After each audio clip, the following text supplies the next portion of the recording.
Recording is in progress. So just a quick final check here. Dan, you're good? I'm good. Ed? I'm good. Gary? Yes, I'm good. Randy? I'm good. And Mike? Yes, I'm good.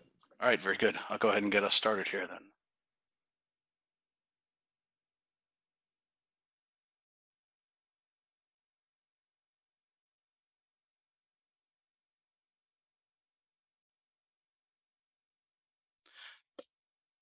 So good afternoon or good late morning to all of you. Thank you for joining us for today's International Code Council Code Officials webinar series, Responding to COVID-19. Today is April the 15th, 2020, and this is the second in a series of 4 that we'll be doing. I'm Carl Fippinger, Vice President, Fire Disaster Mitigation for the International Code Council in our Government Relations Department. So welcome to you, and on behalf of the Building Membership Council and the Fire Service Membership Council, thank you again for joining us. We're doing these 4 Wednesdays in April, so we already did the first one on the 8th, got some really great feedback, and we've adapted today's session to that feedback, and I think you're going to have a really good time here and some of the discussion here today. So we'll do today's, and we've got 2 more coming up on the 22nd and the 29th. All of them are 2 p.m. Eastern, 11 a.m. in the Pacific on Wednesdays through the end of the month. And the thought there is that we're filling some space, and I think providing a nice launch pad into Building Safety Month that kicks off in the beginning of May. And we'll have lots more information for you about that coming up here too. So for folks in the audience, invitations to future webinars will be sent directly out to all ICC members. We changed that up this week. Originally, they were just going to the council members, but now all ICC members are getting the invitations, as well as folks who have joined us for previous webinars, including today's. So look for those coming out at the beginning of the week. Typically, we'll send those out on Monday mornings early, and if you'd like to register in advance, all of those are out there on the ICC's Coronavirus Response Center, and we'll talk about where that site is too, but you can go out and register right now for any of the other free webinars that we've got out. So a little bit about today's webinar. Again, it's going to be a moderated panel discussion. I'll be your moderator. Attendees coming in today, a little bit of a change from last week and what we said at least. We're now going to be able to offer you CEU credit from the ICC Government Relations Department for attending this session.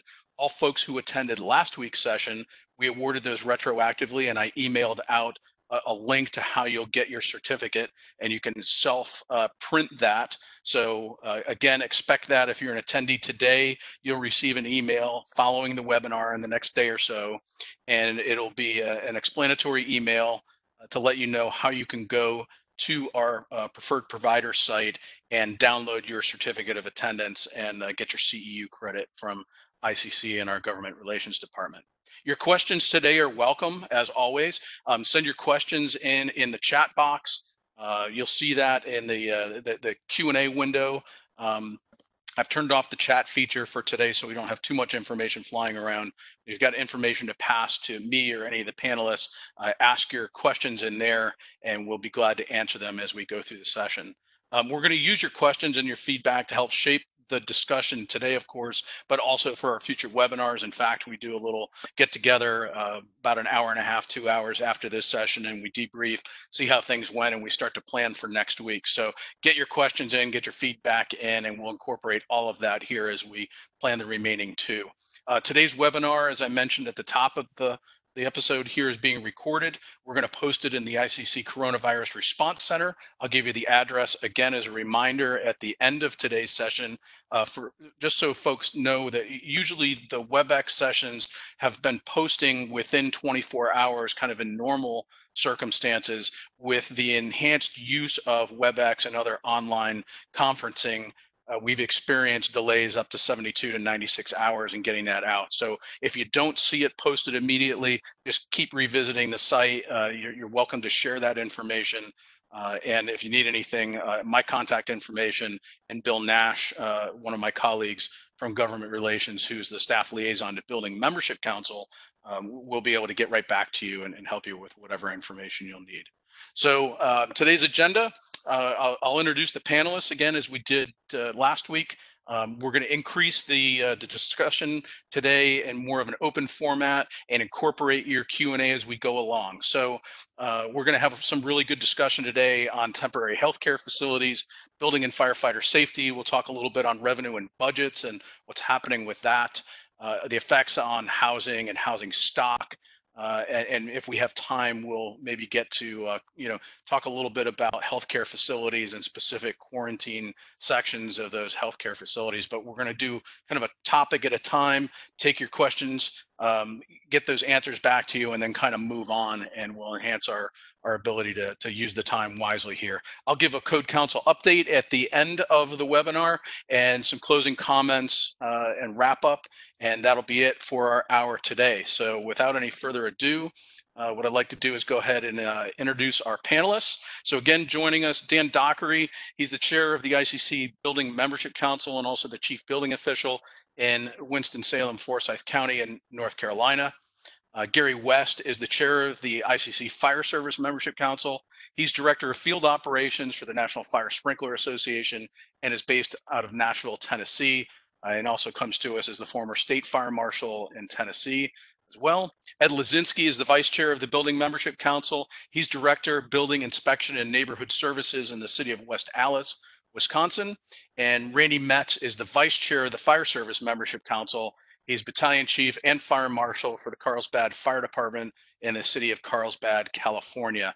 And I know you see a fifth gentleman up there. I'll leave that to Ed here to introduce Chief Wright here in just a moment, but those are our four panelists and a fifth guest here today joining us. So welcome to you, gentlemen. Thanks a bunch. Glad to be here. Absolutely. And I'm going to go ahead and stop sharing my screen right now so folks can see the faces a little bit more here today too. So to get today's discussion started, I'm going to first turn to Ed Lazinski and suggest, Ed, maybe you get us kicked off on our first topic today. So temporary healthcare facilities, alternate care facilities have been a big topic out there. Lots of code officials are working this issue right now. And in fact, after our WebEx concluded last week, you got a call, and I'll let you kind of take it from there and introduce me, right? Yeah, thanks, Carl. And as Carl mentioned, I do have Deputy Chief Michael Wright here from the City of West Allis Fire Department. He'll be joining us as well this week, and thanks to Randy and Gary and Dan for allowing me to bring on a special guest here. So as Carl mentioned, so last week we did our call on Wednesday, and afterwards we did a little recap call, and we were talking about what we were going to talk about today. And one of the things that we talked about was these temporary hospitals, temporary structures, things like that are popping up. And I kind of kicked back because I hadn't experienced that yet, and I said, yeah, that's great. We'll certainly talk about this stuff, and I'll throw out my opinions and stuff, but I haven't really experienced it yet. A couple hours later, I'm sitting home having a cocktail, getting ready for bed, and my phone rings, and it's the head of plan review and inspections for the state of Wisconsin's Department of Health Services department. And some of you might know Henry Kozerzicki out there.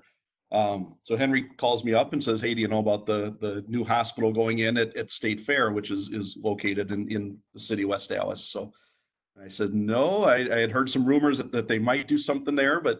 He said, "Well, there's a 7:30 meeting on Thursday last week, and why don't you stop on by and check this out with me?" So 7:30 Thursday morning, we kind of go over there, check this thing out, and it's a full-blown, they pretty much took the expo center at the state fair, and they were turning it into a 530 bed alternate care facility, they were calling it. It's not technically a hospital, but it's for COVID patients. So that got me on the phone to all my inspectors, to the fire department, everybody else. "Hey, do you guys know what's going on here? Why don't you stop on up here?" So countless meetings throughout the day. On Thursday, they didn't even have a design done. They just had some preliminary sketching, and the Army Corps of Engineers was there. They're kind of running. They mentioned it was like their fifth one that they were doing. And just moving throughout the country. So I'm sure a lot of you on here have maybe even experienced this already. So just the quick kind of timeline of what they're doing. Originally, it was actually going to be about 750 beds inside of the, like I said, the existing expo hall. And they actually had scaled it down by the end of the day on Thursday down to 530 beds. In addition to that, I think there's 5 brand new toilet rooms that they're building out in the middle of the showroom there.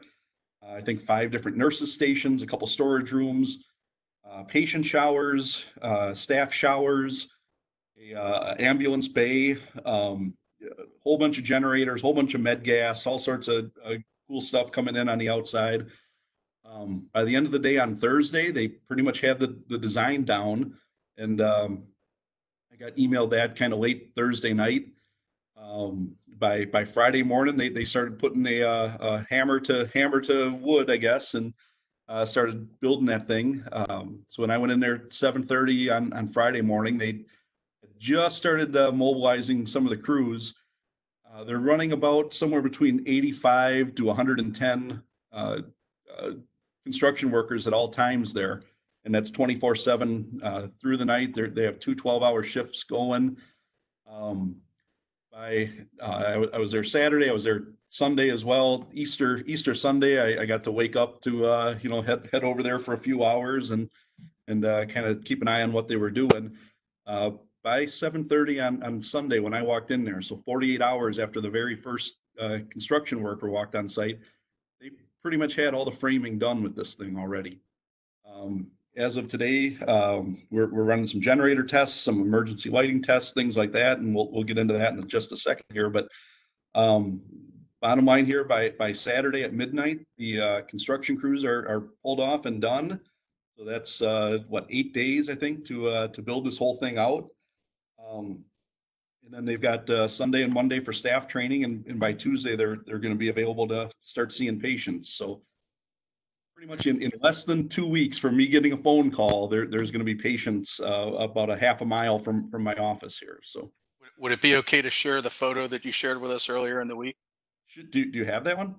I do. I have it up, Okay, but I wanted to sure. ask your permission before I did it, Absolutely. just so that people can kind of understand a little bit of the chaos that happens, and you can put some context to that. Yeah, so this was this was Thursday morning as I walked into there for 7:30, and in the background there you can kind of see some of the state people there. But this is all the different designers and some of the other Army Corps of Engineer representatives were in there. The colonel that's kind of running the show is sitting at the table, kind of right in the middle there, slightly to the right behind the guy in the red shirt there. But not a lot of social distancing going on in there, but everybody did have their masks on and everything. So it was just total chaos, and that's just inside that room, and there's computer boxes thrown all over the place, because they had to bring out all new computers and everything. But actually, yeah, you can't see it. Chief Wright standing right next to me in this picture as well, and it was just sort of one of those crazy scenes. So yeah, so this was that was sort of the very first day that we were out there. I do have a picture too. Maybe I'll try getting it up later on for you, of just what it looks like out that we're up on a mezzanine there, and what it looks like kind of as you look out over the bay 48 hours later. Yeah, it's just sort of been crazy. So I mean, you start to really kind of get into just what is this thing, and what does it mean, and what do we care about? It's only a temporary facility. Our state fair opens in August. We're not sure if it's going to be still up or not by then. One of the neat things about this project too is absolutely everything when they're done with this, and they hopefully we're all returning back to normal, and they totally demobilize the site. Everything goes out, and there's nothing that's permanent. They're not even putting where they have walls and stuff. They're not even attaching those to the floor, because they don't want to wreck the flooring and the tile and stuff like that in there. So everything is going to get turned exactly the way it is right now, or I should say the way it was about a week and a half, 2 weeks ago. When they're done with this site, that's exactly what it's going to look like again. So there's absolutely no permanent changes to anything in here. So So like I said, it kind of brings to mind just a whole bunch of, okay, what do we got to do? You get kind of thrown into this thing, and what are the things that we care about, and what are the things that we're really trying to protect, and for that, I've talked long enough. I'll send it over here to Chief Wright. If Mike, if you can kind of go through kind of your experience here, your thought process, and some of the things that you were most concerned about when you first stepped onto the scene here. Thanks for having me, Ed, and everybody on the panel. I just got to say, I saw this happening. I'll be honest with you. I saw it happening because I have a similar facility in St. Francis at Clare Hall. And, the fire chief is part of the EOC for the county. And he's in charge of logistics. So one of the things is they wanted to house COVID patients in Clare Hall. And so I'm thinking to myself, if they want to, spin up another one of these alternative care facilities, where would it be? And I thought to myself, the lights just went off. It was like State Fairgrounds, the Expo Center. It'd be the perfect place. And so as I wrote that down, I said, if they need another alternative care facility, this is where it's going to be. And all of a sudden, I started watching the news, and everything started to come to fruition. So I'm laughing at myself, and I'm like, I knew this was happening. I didn't know that they were over there yet until you had contacted me and said, hey, you know what? They're over there and they're constructing. I'm like, already? But I will say it's one of the most well-organized things I've ever seen. Everybody's squared away. The Army Corps of Engineers are excellent folks to work with. And this thing is been built expeditiously. And so from my standpoint, my job, as the deputy fire chief or fire marshal, I don't want to hold them up in any sort of capacity. I care about life safety. So my deal was that, we want to expedite this project, but I want to make sure it's safe as well. So we're talking about, and it helps that, me and a couple other people, we're very intimate with the State Fairgrounds and the Expo Center, because we're there all the time for every show. So it was easy for me to picture that in mind and figure out what they were probably attempting to do in order to make things right for the alternative care facility. Luckily, we didn't have to do anything with the sprinkler system. We could have had heads dropped in showers and bathrooms and things of that nature. It's a sprinkled building, but that takes a lot of work, and it's gonna, delay the project. And we want to expedite this whole thing. So that was part of the variance, and also the alarm system. We've added some components, and we want to make sure that pull stations, initiating devices, notification devices are in this alternative care facility that's going to alert people and get them out in a safe manner. So reviewing those cut sheets, those plans, and talking to the Army Corps of Engineers and things like that, that's my role in it. And especially the generators as well. So we just want to make sure everything is good to go from a life safety standpoint. To make sure it's safe, but at the same time, make sure that the project is done in an expeditious manner. Excellent. Thanks, Mike. And similarly, like Chief Wright said, we work very well with the State Fair, and our fire department, building inspection department, we work very closely with each other as well. And it's not just Mike and I doing this. We have people with us here and teams that you just need that good communication. And I'll say the Army Corps of Engineers, you ask them for something and you get it. Before you can even hit send on that email, you're walking away and somebody's already working on getting you that answer and getting it back to you. So it's quite a bit different from what you're kind of used to on a lot of construction sites. But Chief Wright kind of touched on a lot of things that he's looking for there. On our side, again, it's just sort of making sure that what we have is going to be safe. So we're checking emergency light systems, emergency illumination. We're checking the flame spread on those on the panels. They're doing kind of prefab panels in there. On the plumbing side of things, we're just kind of watching to make sure backflow prevention's in there. We have a good sewer connection because they were taking those new toilet rooms and showers and actually just running those into some of the floor drains that were in the expo hall there. So just making sure that that's a good connection on that side. The med gas, the generators, checking all our good NFPA codes on that stuff, making sure everybody's got proper spacing and distancing on that stuff. So, and then just kind of keeping in mind that, this is only going to be here for a little while. So you're not so much worried about things that might be long-term code issues, I'll say, but just kind of that whatever's front and foremost to just getting through and can we work around some things? Chief Wright talked about, we didn't drop sprinkler heads down into the bathrooms, into the toilet rooms there. Anytime a patient goes into there, they're escorted with a nurse, and we work that into their policies and procedures, that if the alarms go off, that they're going in, they're checking the toilet rooms, making sure everybody's in there, or making sure nobody's in there, I should say. And if they are, then helping them get out of the facility. There are also a few things.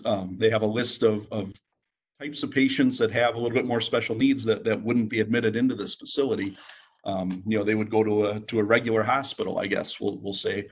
And so, possibly some ADA things. We haven't really run into it too much yet, but, things like ADA issues might not be all that relevant to this facility, because there are certain patients that, if they have special needs, if they have other things, they would leave those types of patients back in a regular hospital. This would just be for, certain, the patients here would have to meet a certain level of criteria. So. All good points, Ed. And what I would suggest is that we've got a couple of questions from the audience. I wanted to check with the panel first and see if there was any follow-up from the other members of the panel and any discussion on that. And then we can take a couple of questions. And as a reminder, folks in the audience, just go to the Q&A panel, type in your question, send it. We'll take a look at that, and we'll get to as many as we can. So anybody else from the panel that's got some further discussion on this? I think they covered it very well, and I applaud them. Monumental task, a great job, done well, good partners. It's times like that when you find out who you can depend on, and they found out they could depend on people in West Allis. And so kudos to our team from West Allis. Thanks, Dan. Gary or Randy? I think that's a good example of success. And I only hope that same success is happening all over the country, because even here in Nashville, we have these facilities popping up, and it takes coordination among all of the groups, not just the inspection side, but reviewing it, and utilities and all the things that go with it. It's a coordinated effort. So I commend you all too on your discussion. I think Ed and Michael covered it well when they said they're keeping in mind this is a temporary facility. And I think that's the important part that we as code officials have to look towards, is trying to make this facility as safe as reasonably possible in the first time frame that they can get, understanding that you're not going to get all the things, if this was a permanently built building, that you would normally get right now. And that's okay.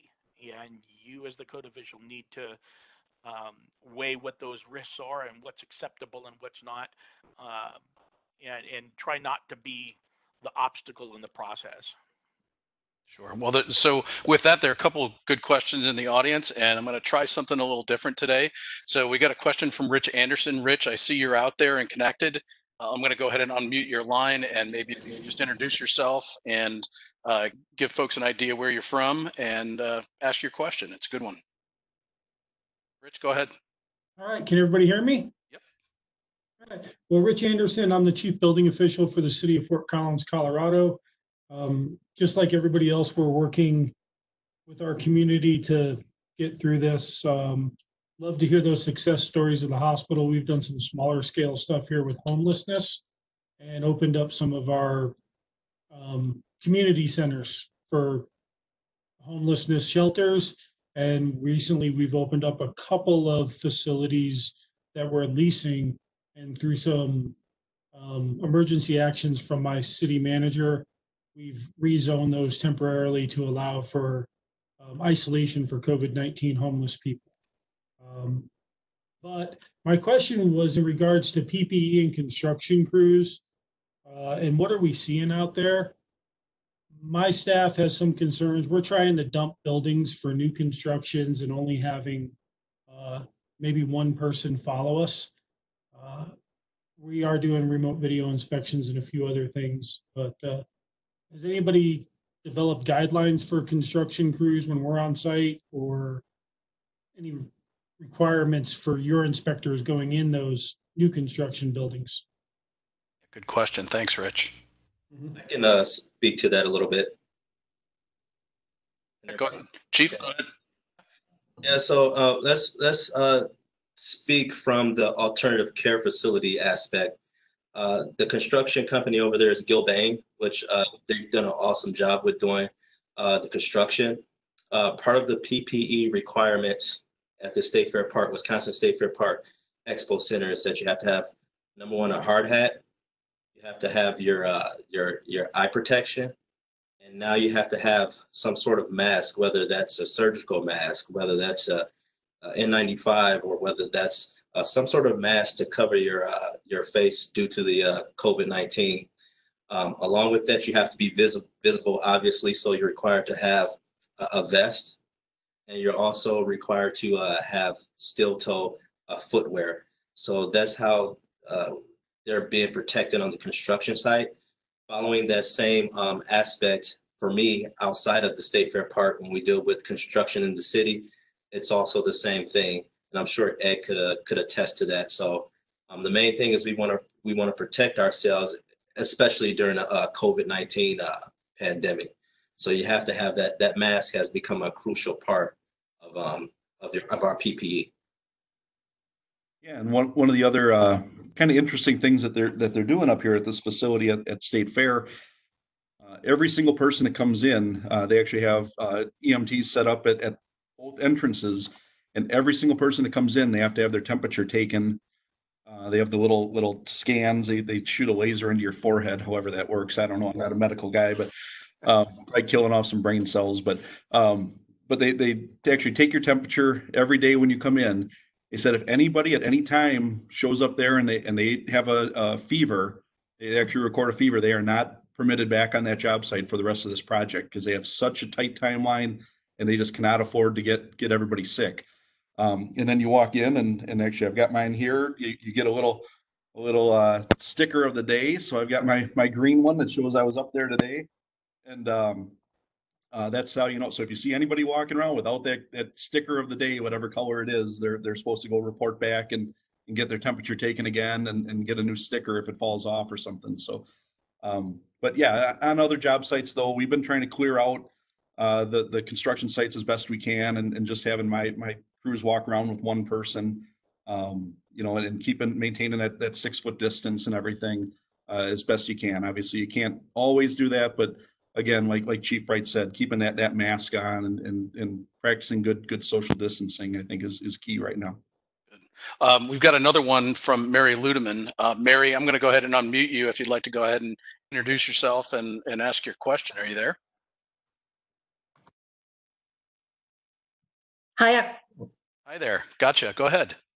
That's a great question. I'm sure these guys will like this one. Go ahead. And you're back on mute. Let me unmute you here really quick. There you go. Try it now, Mary. There you are. Sorry about that. Yeah. Mary Lehman, I'm the fire marshal here in Springfield, Illinois. And I was just curious, as we're discussing the setup for the temporary facility, gas room was mentioned, and there's a lot involved with that type of facility and that particular room. And I was curious about the temporary setup, how that was accomplished. And thank you all for doing this. This is very interesting and timely. Of course. Who wants to take that one?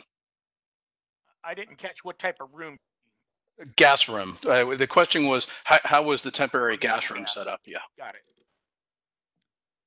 Mike, do you want to handle that one? I think you were a little bit more involved on that side than I was. So I'm just trying to remember here. There was a couple of things that they were having set up at the Fair Park. So the company that's installing the gas is Praxair, and I don't know, for lack of better terms, it was a a tank, an oxygen tank. Probably, I just left the Fair Park. It's probably, to be honest with you, about 12 to 13 feet tall. It's full of oxygen, but it's outside of the expo center in the dock area. And so what they've done to protect that tank is that they provided it with jersey protection, crash protection, and also it's labeled so that you know what it is. Also, the distance in between structures and generators has been calculated to make sure that that is far away enough from a generator. Also, they're actually constructing a temporary shed. It's a metal shed. It's studded out in metal, and those are where your empty oxygen bottles and your full oxygen bottles will be housed. There's a divider down the middle, also with some temporary lighting inside of that shed so that you can see, and that's away from the building as well. So everything's been measured far away enough from the building, and a source like a generator, and also the for lack of better terms, the cascading system. I forget the name of it, but everything's properly labeled, the distance is mapped out right, and everything's been stored correctly outside of the expo center. Nothing's stored inside. Great. Thanks so much for that. And what I wanted to segue to here was I'm going to go ahead and share my screen here again very briefly. So the report that you see up here is a white paper that the Code Council put together, and it's available on our coronavirus response center portion of the website. So structures used for temporary healthcare use. I covered this briefly, and we've got it a little more formalized this week. It talks a little bit about everything from temporary structures, membrane structures, all the way through changing use and occupancy for existing buildings. So I'll show you very briefly where that's located. The coronavirus website, if you go to the ICC's website, iccsafe.org, click over here under advocacy and click on COVID-19 resources. Once you click on that, it'll take you over to the response center, and all that information is posted here. Most of what we're talking about here today will be right under news and resources. So the white paper that I was just pointing out is actually right here, structured use for temporary healthcare use. So a good resource for you to have as we continue down through all of this uncharted territory. So shifting gears into our next subject, we're about half past the hour. And we wanted to spend a little bit of time today talking about building and firefighter safety. In particular, what have you or your jurisdictions identified as essential services during COVID-19? So I was able to draw on a few examples from earlier this week. In fact, I'll probably just go ahead and share my screen again, just very briefly as a lead into this, to show some of the documents that we were looking at on the national level here. So beginning with, and Randy, you might want to just speak to this one very briefly while I've got it up, and I can show a couple of other examples here really quick if you'd like to. But this is the letter that was sent out from the acting state fire marshal in California, Randy's home state, about COVID-19. So Randy, do you want to just pick that piece up really quick and talk on that letter? Absolutely, Carl. There's been a big question that's gone around on, are building and safety and fire inspectors considered essential services, and are the people that are working within the industry performing maintenance inspections and whatnot considered essential services? And our state fire marshal put out a clarification letter that basically determines that yes, anybody that's associated or related to servicing fire protection systems, alarms, fire sprinklers, conducting monthly semi-annual maintenance inspections from the private sector is considered essential, as are those government or private sector inspectors, third-party inspectors, that are the ones conducting acceptance testing of those systems. And it has really helped us within the state of California determine where we are at and what the expectation is of the state fire marshal's office on how these systems will be continuing to be maintained. And it does fall in line with the NFPA guidelines and standards when it comes to maintenance of systems that are found in items such as NFPA 72 and NFPA 13. So we're trying to be very consistent with the national standards that have been adopted by the state of California, and it's been very helpful for us. I popped up another example here too from the state of Louisiana, and Gary's good friend, the state fire marshal there, Butch Brown. And Gary, any comment on this that Butch put out earlier? Yes, thank you, Carl. I think this is a lot of the state fire marshals have weighed in on this aspect, the importance of inspection, testing, and maintenance of these life safety and fire protection systems. This is critical for firefighter safety and also the building occupants. Well, many of the building owners say, well, there's nobody in that building at this time. And it's really, what a better time to do the inspection, testing, and maintenance of these systems too. So it's not just new construction, it's also existing buildings. And this is so important that these systems be maintained and be in service for when something happens. Because the reality of it is that something does happen, there's no one in the building, the system's not working properly, we're putting firefighters at risk, and that and the public safety. So a lot of the fire marshals are stepping up and making this clear about the importance of doing testing and maintenance on the systems. Sure. And the last example I'll share is from the state of New York, and the one here, I'll try to make this a little bit bigger so folks can see it too, but you're seeing different varieties, right? So a couple of letters, and then the New York one here, I'll just scroll back to the top. This is an FAQ that this Department of State in New York put together, and you can see some similar guidance here too in terms of inspection and sprinkler and fire alarm systems, and the companies that inspect them, kind of what the expectation is here. So lots of that good stuff out there, and wanted to share a few examples. These were uploaded prior to today's session as part of the package that all of our attendees can download at the WebEx registration site. And if you are unable to grab those, we'll have them up on the Coronavirus Response Center when we post this video later on this week. Hey, Carl. Yeah. I'm sorry, I just wanted to piggyback off of what Gary was just talking about, and how important it is to have those systems inspected even though there's no one in the building. Like recently we had a community-based residential facility. There was a fire in one of those, and it was a sprinkled building. However, the sprinkler system did not activate. So you can see how problematic that may be. So this office also conducts fire investigations. And come to find out, long story short, was that if the fire was in the basement, the sprinkler system would have activated. However, somehow, some way, it was impeded. There was a section missing that didn't allow water to the first floor of the structure. So when the fire was in the first floor, the sprinkler system did not activate. So after doing some digging, we found exposed sprinkler piping in a closet behind some clothes. And it was a section cut out of the sprinkler system. So that's why it's important to stay on top of the 72 testing and make sure that you get your sprinkler inspections in, even though there's maybe no one in the building. Good points, Chief. Anybody else on this one before we move on?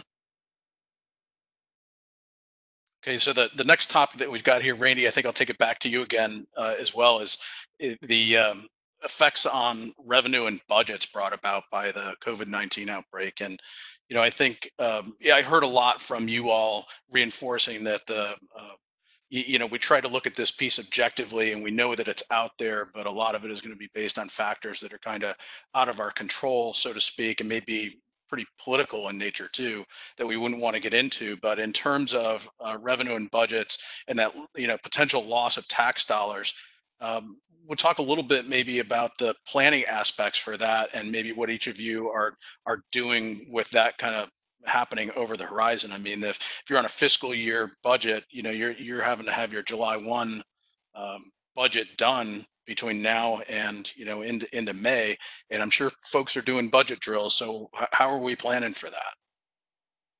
No, it's a great question, Carl, and it's one that I hope that all of our code officials are starting to, because they are going to be involved in this process.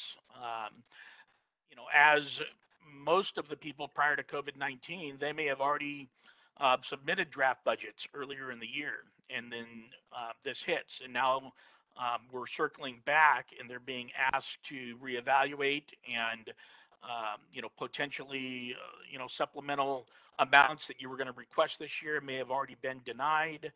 They may even come back to you and said, we need to find ways to cut.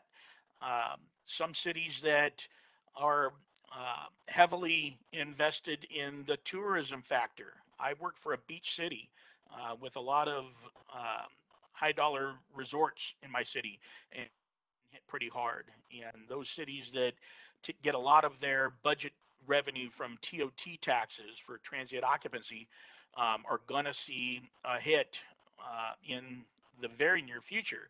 And that's going to also trickle down to sales tax. So, how does that affect you as the building and fire official in this process? As with any economic downturn, it affects everybody. I can tell you that, uh, my jurisdiction has been tracking the number of building permits and plan checks that have been submitted. And our numbers during the COVID-19 process are actually up. We've had more permits issued and more plans submitted and reviewed and inspections for this time, which shows that what I'm experiencing may not necessarily be slowing down, but how that plays out to your budget. Whenever you have a problem as a city or county budget, you don't only cut in the areas that seem to be expendable. You try to balance that out, and we all know that the majority of our budget is found in staff costs. So, if they come to you tomorrow and say, we need you to cut 10%, or we want to forecast what your revenues are going to look like, that's a very difficult thing for a code official to do right now, because we're not necessarily seeing a depression in the activity right now. That's not to say that if this is a prolonged incident that won't occur in July or August.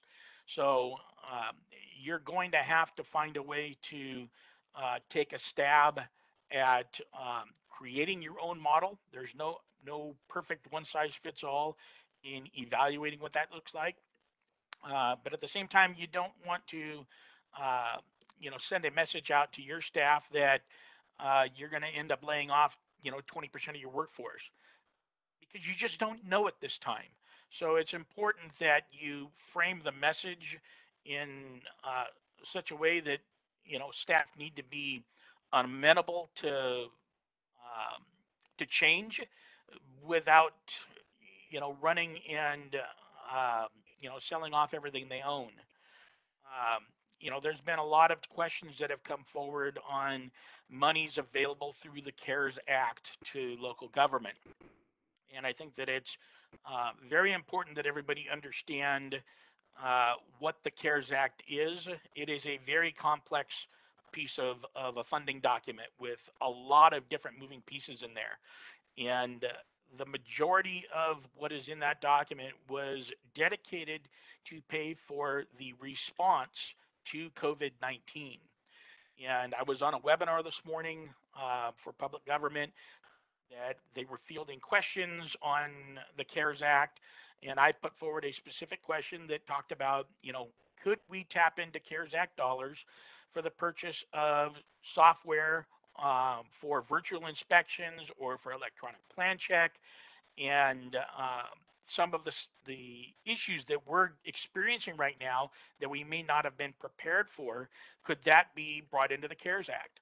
And the initial response I got from the experts from Homeland Security that deal with these type of reimbursement processes was that you would have to draw a connection to the equipment being purchased to support COVID-19. You can't say, I can't do my job and my people are at home because of COVID-19. So therefore, I need to go out and buy software and camera systems or new phones or whatnot to do my work that's unrelated to the actual incident.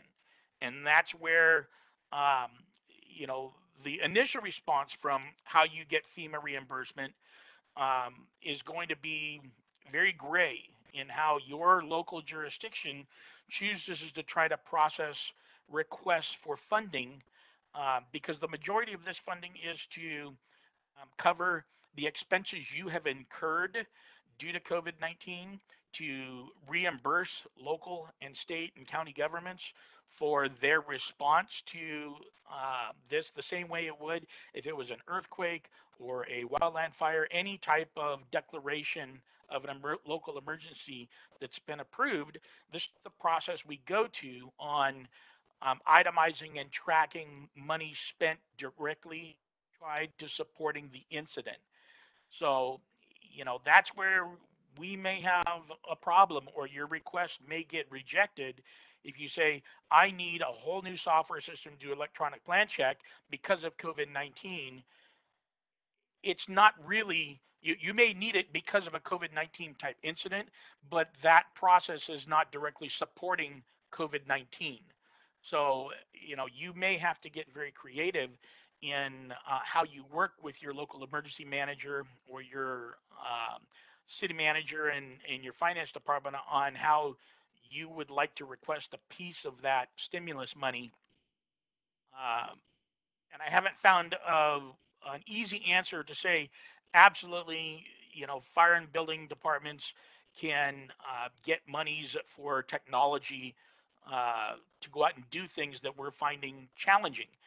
And it kind of also lines up with what we told you last year. There are ways that you can do these functions in a very low cost or no cost way using the technology you already have, without going out and buying new systems in the interim.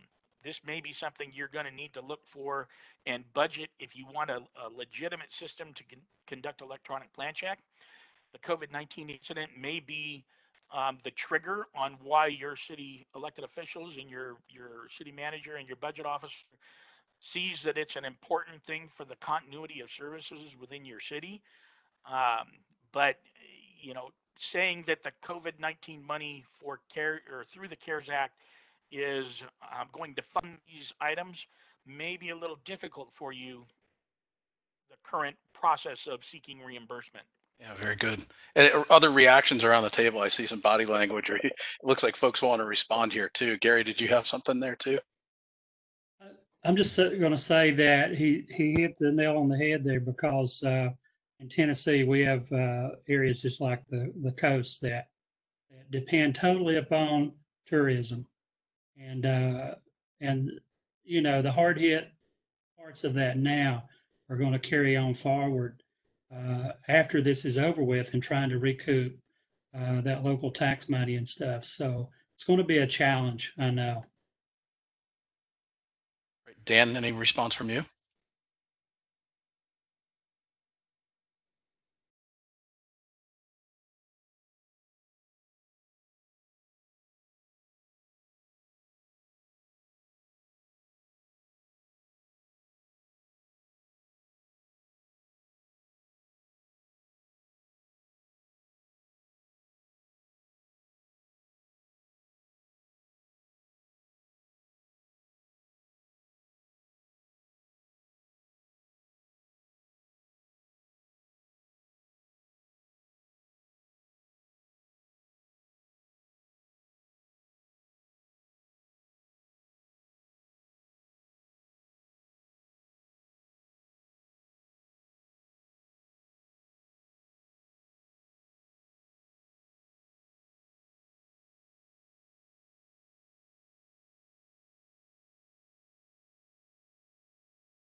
but we'll be more able to serve and serve better if we take this thing serious.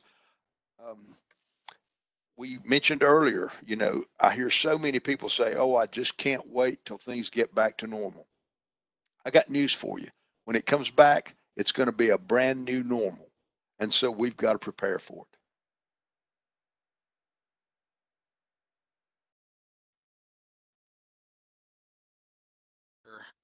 At the moment, I got kind of a big disconnect, and then everybody kind of came back on. So Dan, have you got me back here?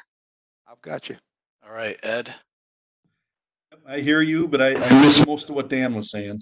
Good. Yep. No, I can see everybody back here, so that's good. Just a reminder here in the audience that we're looking for some questions on these kinds of things too. So if you've got them, let us have those here in the Q&A, and we will get to them as soon as we can. Any other reactions on this piece of it in terms of the revenue budgets, the CARES Act, that kind of thing? If not, I will move on. I have one more item. Yeah, go ahead, Randy. Out there. The International Monetary Fund released a report yesterday that they expect the global economy to shrink 3% this year. Now, that's the global economy. And how does that relate to what we experienced during the Great Recession year of 2009? That dip was 0.1%. So it kind of puts into perspective what some of the budget forecasters are looking at from an economic perspective on how this is going to affect us globally based on what we've already experienced and gone through a decade ago. Excellent. Very good. Let's see here. I was not so sure that my camera's even up at this point. Let's see. I'm going to restart this and see if I can get back on. There we go. So there's a quick question on this one from Rich Anderson again too. Rich, I'm going to go ahead and see if I can get to you here really quick and unmute you. Go ahead with your one there on the development review. Okay, my question is basically just, is anyone else seeing a decline in the development review process for, say, planning, site plan approval, platting? A lot of times I use this data to help me with my revenue projections and looking at what's coming down the pipe. We've developed a tracking mechanism where every week we're comparing what's going on this year to what was submitted last year for those projections. Is anybody else doing that? Yeah, I'll jump in there. Yeah, we track all that stuff as well. Probably fairly similar to what you're doing there. We just do it by month though, so we're not that sophisticated, I guess. But yeah, you know, I don't know that we're really seeing a lot of development decreasing right now, but I think just some of the stuff that was getting planned is getting delayed a little bit. We actually have a large mental health hospital that was going to break ground on April 1st. Well, that got delayed for a couple months now, and a few things like that. Actually, here in West Dallas, we're the second largest city in Milwaukee County, and Milwaukee is supposed to have the Democratic National Convention in about 2 months from now, and that's getting delayed. So kind of going back to what Randy and Gary were hitting on there with the tourism going away, we were certainly planning on that. But you know, a lot of the developments that we had kind of coming up, you know, I think they're just getting delayed maybe a little bit, and they still, everything they're telling us they're still planning on going this year or later on this year. But that's more, I think what we're seeing is just more of a little bit of a delay and just pushing things off for a month or two, as opposed to just not seeing that development coming in at all. I want to echo that same sentiment as Ed. For us on the fire department, we're an accredited agency, so which means we track everything, and we have these internal goals that we have set up. And for my Bureau of Fire Prevention, we put together annual reports to the fire chief to let them know what our revenue is. And I have years and years and years of revenue. So if I see a decline in revenue, I'm not necessarily sure if it's due to COVID-19 or people not really doing any projects within the city. But to answer to your question, I guess we do track it, and we track it on a monthly and yearly basis through our records management system. So yeah, we do track it, and I just don't think we'll be able to tell if things have decreased due to COVID-19, to be quite honest with you, in my house at least. Yeah, good answer. And I think those results are going to vary too. I saw there's a quick reaction here from Nelson Sostrom in Rockford, Illinois. It says the population there is about 150,000, and they've seen a significant decrease in that review process and submissions in the last 3 weeks. So I think, again, we talked about this yesterday in preparation for today, that it's going to vary locality to locality, and it's very different across the country, as a matter of fact. I think we're getting closer on time. We've got room for one more question, and I was going to go to Noah Huber here. Noah, I'm going to unmute your mic, and maybe you can just introduce yourself and give us your question really quick. Hey guys, I don't know if you can hear me. Am I clear? Nope, go right ahead. Well, I'm just down the road from Fort Collins, so I'll shout out to my fellow authorities on the podcast or the webinar. I work at the University of Colorado at Boulder. We're a really small jurisdiction, so we're a state entity within a local jurisdiction, right? And the question was really for Randy. I've been sort of digging through the ICC's COVID-19 response website, trying to understand better, what the CARES Act actually has in it and who's administering it. And one of the strange things about Colorado is we're a home rule state. So we don't have a state fire marshal, for example, that can issue some of these orders that I've seen Carl put up on the screen. I'm having trouble figuring out who's administering the statewide process. And I know that the governor here has been making some statements, but if they don't know who's actually issuing binding guidance that includes construction workers, and then also who'd be administering the funding that is in the CARES Act. And Randy, you mentioned, obviously you mentioned FEMA, but I think you also mentioned like city manager or your budget manager, and I just don't know where everyone's turning for sort of guidance there. Yeah, Randy, maybe I can just take a quick crack on this just because of time, just from a process standpoint too. So Noah, what I'll start with and then go to Randy is that, so for your emergency management funding, your public assistance program funding, everything to do with the emergency declaration and your major disaster declarations, you're going to want to speak with the community emergency manager there, and they will be working that piece of it on behalf of the state and the community. You may have a campus EM there that would be handling applications for you. So that's the emergency management disaster side of it. The CARES Act is going to be a state administrative agency is going to run that down to the localities, and that starts at the state level and comes down. So Randy, maybe you can give a quick description of how things are going in California, but it's going to vary from state to state. And our regional managers, the ICC government relations regional managers out there, are available to kind of help you hunt that out. They're doing the same thing right now and may have some of that for you. So Randy, go ahead. Absolutely. Yeah, it wouldn't be your state fire marshal's office. They normally don't get involved in recovery funding like this. It would be your state emergency manager. And there's already a tiered system on how much each state qualifies for out of the total amount, and that trickles down. So when you look into the CARES Act specifically, it talks about how they disperse the money, and right now they're targeting areas that have populations of 500,000 people or more.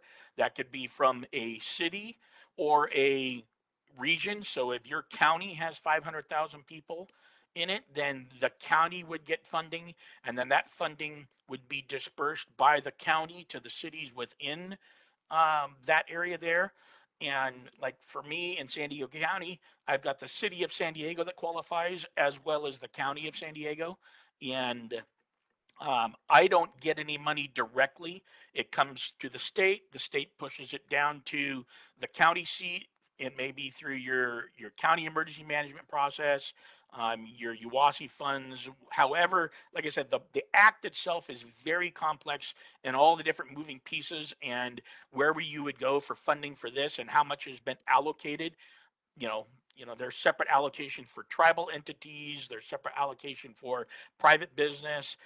It's not an easy answer to put forward, but I would, like Carl said, start with your state emergency manager that handles all of your local declarations or your state declaration there. Good follow-up. Just based on time, we're just a little over time right now. Any other quick closing thoughts on this one from the panel at all? If not, I'm going to move into just a little housekeeping update here on some ICC business before we sign off for the day. Anybody else?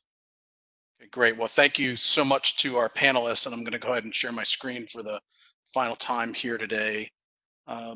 What I wanted to do is to point out that yesterday, all of our ICC members should have received an email update from Dominic Sims and Greg Wheeler, our CEO and president, respectively. And I wanted to summarize that update if you hadn't seen it yet. So we talked a little bit about the free COVID-19 related webinars.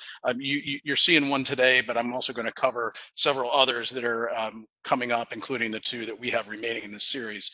The Code Council has canceled our in-person events, many of them right now, and those include our Code Council Leadership Week that was going to be earlier this month, the Chapter Leadership Academy in June, our summer members tour in July, and we've also maintained our office closures through at least May 1st, and that's really going to kind of depend on the situation where each of our offices are in terms of the reopen. What was also introduced in the letter was or the update was the potential for the postponement of the annual conference and expo in October. There is an online survey posted that we're asking for Code Council members to provide their feedback, and I'm going to go ahead and just show a copy of that here. So that email that came out, it came out yesterday morning. I have a copy of it if anybody needs it. My info and Bill's info will be at the end of the meeting here today. But you'll see the information that I just summarized, and you're also going to see a link to an online survey here where you can share your input. And this will take you directly to a survey where you can start to enter in some of the information that we're looking for that will be shared with leadership to help make our decisions for the 2020 annual conference and expo. So just a reminder that came out. The ICC Pulse podcast, specifically on the CARES Act, is available on the ICC coronavirus section of the website. And I'll show you that in a link here in just a couple seconds. And then other free webinars that are out there too. We've got one the 17th, the 20th, and the 22nd coming up on different things: online access to codes and standards, certifications and a training update, as well as Code Council's digital library. Some great resources for you to take advantage of as you need them here that are available for free out here as a resource to you. Today's session again has been recorded. I know, and I would apologize to everyone. I think we had a bit of a network error that happened earlier on in the broadcast here today through WebEx, and I think it's just again one of those things where folks have so many people are in using this service that these things are going to happen. So thank you so much for bearing with us. We've carried almost 250 people through the entire webinar today. Again, the Coronavirus Response Center is listed here on the slide.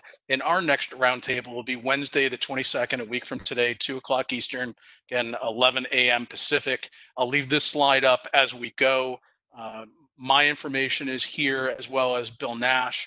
We are the respective staff liaisons to the building and the fire service membership councils. I also want to thank again Chief Wright for joining us on short notice. I know you've got a super packed, busy schedule, and you're probably going to dash right when we hang up. So thank you for joining us. Thanks to the audience. That wraps us today. We only went 5 minutes over, and hopefully we did a good job for you and you found this to be useful. So thank you for joining us, and look for this to be posted here in the next couple of days on the ICC website. In the meantime, get back to Bill or I with any questions, and we appreciate your feedback and look forward to seeing you next week. Thanks for joining us.